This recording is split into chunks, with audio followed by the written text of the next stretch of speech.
It's Burnsy in the morning here. Through to Peter Levy.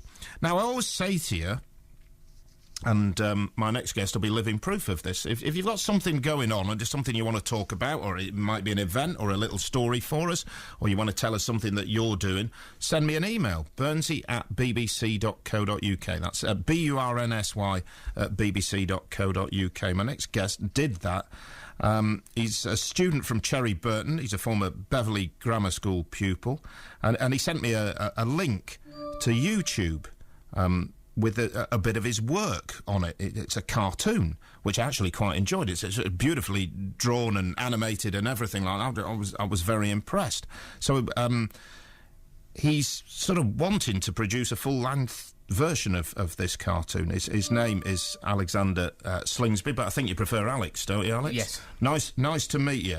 And you've actually, we'll talk more about the project, but you're looking for a bit of cash and a bit of backing, aren't you? Well, tell us about your animation and your cartoon. Well, I've always been interested in animation. Yeah.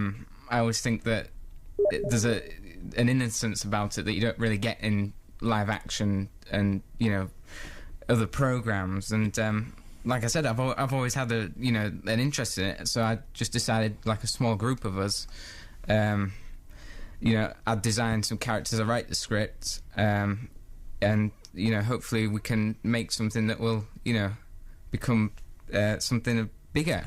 Yeah, tell us about your characters. What are they called? And tell us, so people will be listening online now and think, well, I'll have a little look. So where can we find the cartoon? The cartoon's called Harry and Larry. Yeah. Cartoon. You basically just type that on YouTube and it will come up. It's Harry and Larry cartoon. Right. Okay. And it's the first one at the top. Right. And it's a short minute cartoon, and it's basically, that is like our showcase pitch, so to speak. Right. So if we went round, studios in the United States or anywhere else for that matter, we'd show this and say, oh, this is what it is. Right. And I've had a look at it. It's beautiful and bright and lovely animation and everything like that. And you've got somebody in the cartoon world, relatively in computer gaming world, relatively famous, doing one of the voices. Oh yes. Yeah. Tell us about that. A man called Mike Pollock, Right. and he is the official voice of Dr. Eggman from Sonic the Hedgehog games. Right, okay. Which would have been, the Sonic the Hedgehog games would have been massively selling, wouldn't they, across the world? He'd hope so. Right. And there's also the voice of Greg Eagles, who did the voice of Grim from Grim and Evil. That's Right. a popular show from Cartoon Network. So how did you get them involved then? A lot of pestering. Yeah. But like I said, they realised that I was a student, and they thought, we'll help them out here. That's cool. That. These are big names, aren't they? I suspect most people have never heard of them, but they are big names. If you're involved in the Sonic the Hedgehog game, that's a big name. I mean, anyone who's played video games will know who Dr. Robotnik is. Right. And, like I said, everyone knows who Sonic the Hedgehog is. And so, like I said, I just thought that his voice would be, perfectly suited to the character of Scratch. Mm-hmm. So I asked him, and he, like I said, he agreed, and that's how he got on board. That's a major coup, isn't it? Well, I like to think so. Yeah, that sounds good. So, what are you hoping to do now to attract sort of more funding? Well, how are you going about that? Well, at this moment, it would be nigh on impossible for us to produce a load of these. Right. It would need the help of like a studio or something like that. Mm-hmm. Which is why we're hopefully going to, pitch this to some studios in the United States. So how do you go about that? Do you email all the major sort of animation studios and things? Well, I learned about a studio. I spoke to a man from Cartoon Network. He's called Robert Alvarez, and he's been doing it donkey's years. Yeah. And he suggested I contact a studio called Frederator, because they're always looking for new animation and stuff. So, like I said, that's what we're hoping to do. We'll probably do that in the next month or so, but like I said, for now we're just getting everything ready so we can hopefully pitch this to the best we can. Right, okay. So, it sounds fascinating. You're obviously hoping to make a career at this. Hopefully. Doing your own stuff or working for one of the big animators? It depends. I mean, hopefully, you know, I'd like to hopefully take Harry and Larry further, but if that doesn't happen, then we'll see what happens. I mean, we were talking earlier in the programme. I don't know when you were travelling in, whether you heard the first hour. I was sort of saying, do careers teachers now sort of open up the world of possibilities to kids coming through the school system and things like that? Nobody told me that I could be sort of semi-articulate and work in the radio or work in broadcasting or anything like that. From your experience, which is much more recent than mine, Alex, were your careers teachers saying to you, yeah, you could work in animation and cartoons, or did you have to sort of drive them to get them to point you in the right direction? Well, when I was at school, I was more into actual filming, right, and making short films rather than animation. It's only in the last couple of years or so I've been really interested in animation. It's what I really wanted to do.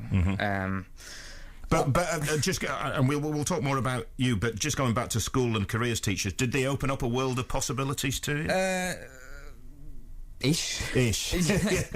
Yeah, I know what you mean.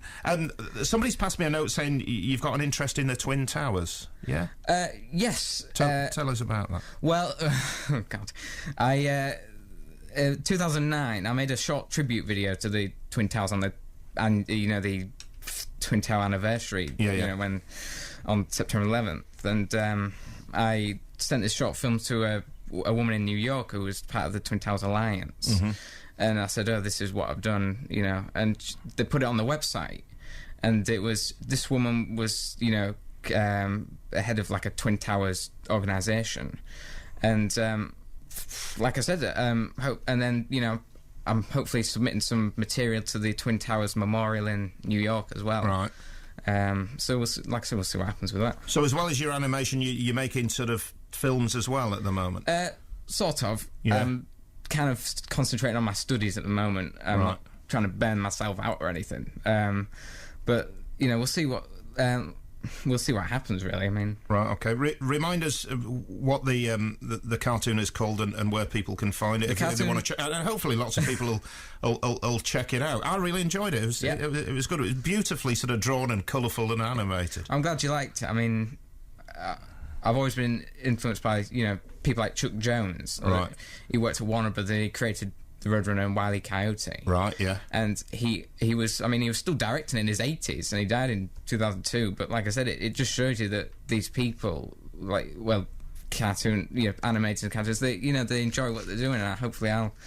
Because Harry and Larry's quite snappy, isn't it? Yes. You'd remember that. Yeah. You'd remember Harry and Larry. Well, that's what I was kind of hoping for. I mean, I just thought... have two rhyming names. Yeah, that's it. Yeah, no, it works. It works. Yeah. Remind people, Harry, what did he search for? If you go on YouTube, basically just search for Harry and Larry cartoon. It's the first one there. Right. Okay. Okay. Excellent. Well, it's nice to meet you. Thanks for it. I do appreciate you sending us the email, and hopefully it wasn't too much of an ordeal for you coming in and having a chat about it. It's a pleasure to be here. And all the best with it. And do update us. I will. If Mr. Disney suddenly, who might be listening on the internet on bbc.co.uk /Humberside on the other side of the world, might be listening and picks up the phone and says, "Alex, come and work for me." It might be Mrs. Disney. I don't know. One of Mr. Disney's long-distant relatives might be listening. Well, there might be. There might be somebody out there who knows, who's maybe got some funding for animation and stuff like that. So we might get a call. I hope you do. It's nice to meet you. I appreciate your time. There you go. That's Alex Slingsby. Let me get that right. He's a student from Cherry Burton, a former Beverley Grammar School pupil. Check it out. Harry and Larry cartoon on YouTube, and you can see it. It's really colourful, and if you can help him out in any way, do let us know. I don't know whether there's any business funding or anything like that in the area. There might be. You never know. Call us, text us and email us.